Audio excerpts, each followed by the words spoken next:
Anita Bryant says no homosexual should have the right to teach her 4 children. She's stumping Miami with that message. It was an unusually large turnout for a special election, but the reasons for it were, said one psychiatrist, a combination of sex, fear, and religious conviction. When I was a little kid, my parents, I dug through their old albums and got them out a lot, and they had 2 Anita Bryant albums. And my mother, and I'm not sure if she was joking or not, but she said that I was conceived to a Anita Bryant song, Paper Flowers, I think. Paper Roses, Paper Flowers, something like that. And so I think it's only fitting that maybe this law goes away with me if I was truly conceived to an Anita Bryant song. Hi, I'm Anita Bryant, and this is my husband, Bob Green, and we'd like to take you to a very special place.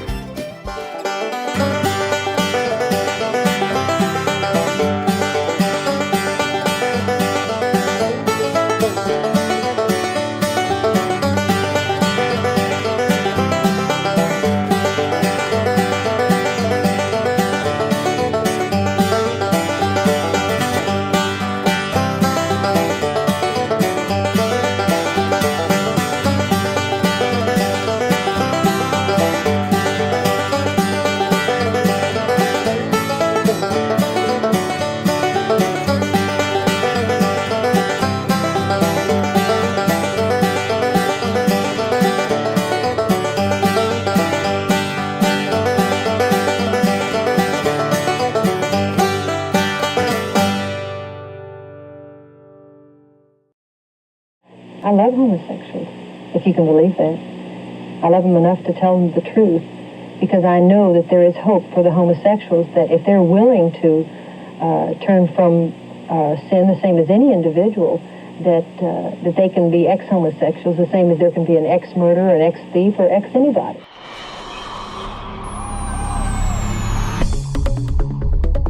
What was happening in South Florida, is happening in a lot of places around the country, was the emergence of kind of a gay presence in the world, and we take that for granted in a lot of ways now, I think, but in 1977 that presence was very new. One thing the sexual revolution did in this country was to bring the subject of homosexuality into the open. Many homosexuals have become active in the defense of what they call gay rights, meaning the right not to be discriminated against because of their sexual preferences.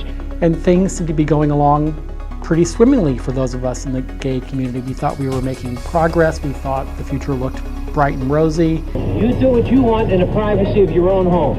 Don't tell me I got to accept it in mine. I think a lot of us, certainly me included, were naive that there were a lot of people out there who were not happy about what we thought was coming for the gay community.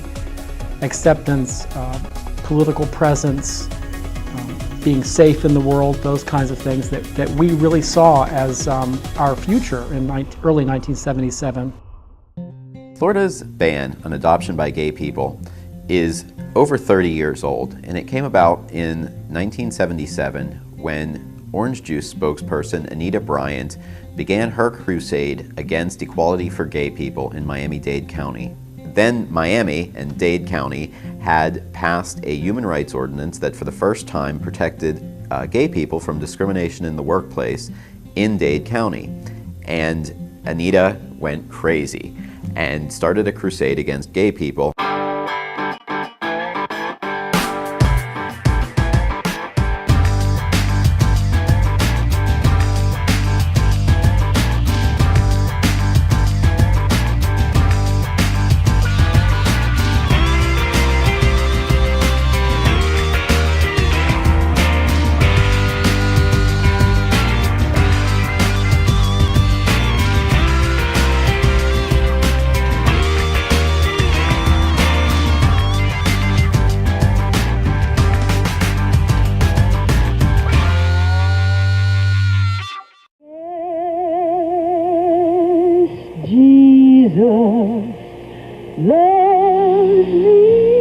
Anita Bryant was once known as an orange juice saleswoman. Not anymore.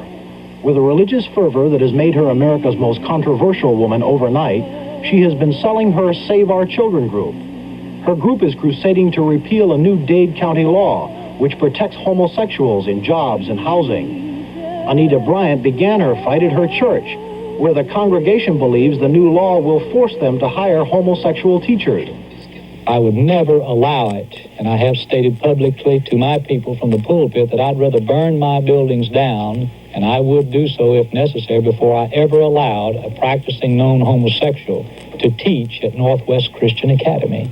So she came out of that very conservative, very religious Baptist background, and there were a lot of folks around who thought the way she did.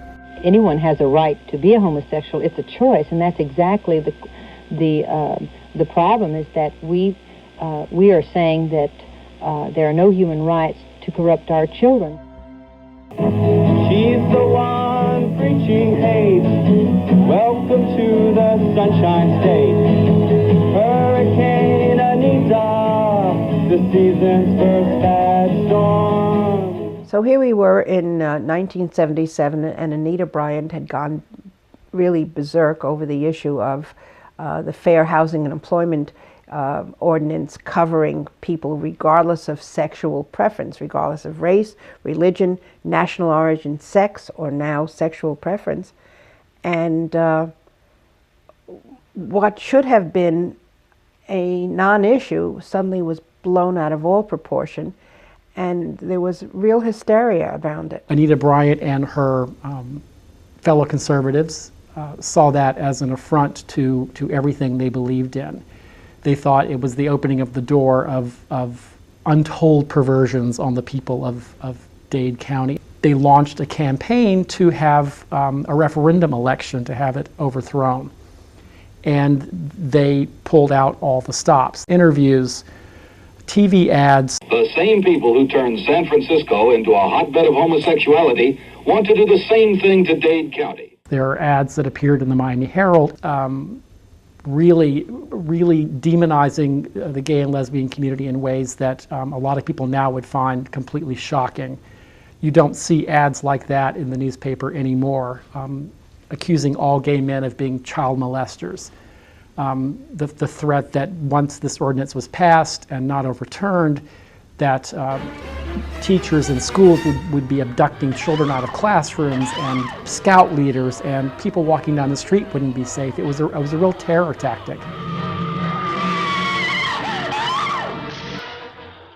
Gay activists, gay supporters, a lot of folks in the straight community, a lot of political people, some people in the press stood up and said, we have to fight this, and they did. And it's remarkable that they had the wherewithal, even back then, to stand up and say, we won't let this happen without a fight.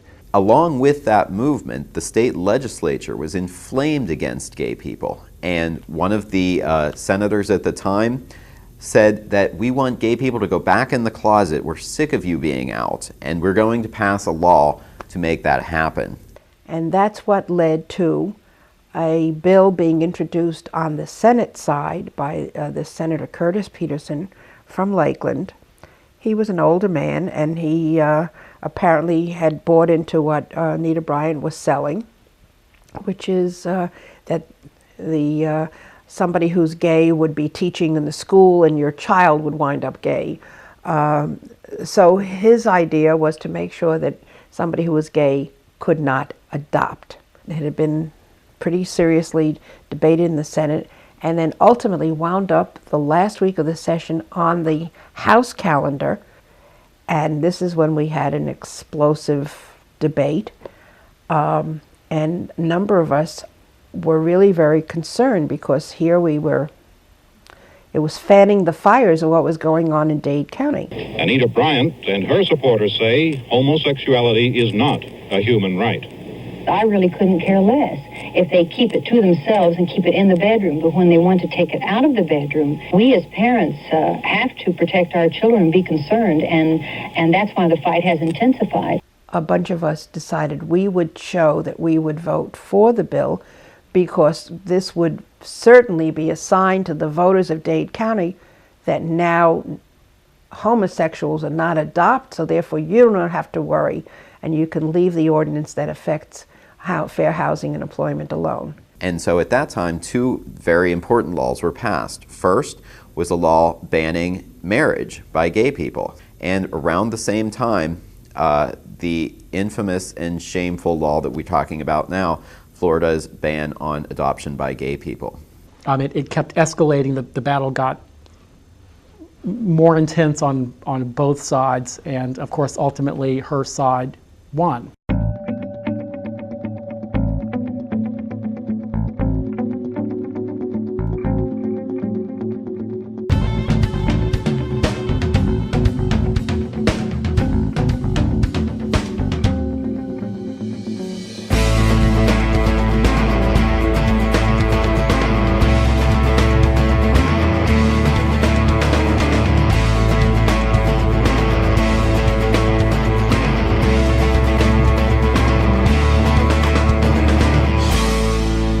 Anita Bryant talked of taking her cause to other cities. And with God's continued help, we will prevail in our fight to repeal similar laws throughout the nation, which attempt to legitimize a lifestyle that is both perverse and dangerous.